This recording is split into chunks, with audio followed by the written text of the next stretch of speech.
আপনারা দেখতে পাচ্ছেন বানরেরা কি সুন্দর খেলাধুলো করতেছে। এখানে বানরেরা কিন্তু ঘাস খাওয়া শুরু করছে, যেহেতু এদের খাদ্য বর্তমানে সংকট, তাই এনারা সবাই মিলে ঘাসের ফুল পাতা খাচ্ছে। এখানে দেখতেছেন যে একটা বানর আর একটা বানরের পা ধরে উকুন বাঁচার চেষ্টা করতেছে। তা বানরেরা অনেকটা মানুষের মতো, যে একজন আরেকজনের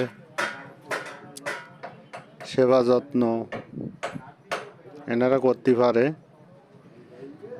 সম্পূর্ণ মানুষের মতো হাত, সে হাত দিয়ে কিন্তু এক বানর আরেক বানরের সেবা যত্ন করতে পারে। আপনারা চ্যানেলটা সাবস্ক্রাইব করবেন, লাইক করবেন এবং শেয়ার করবেন, আমাদের সাথে থাকবেন। ধন্যবাদ।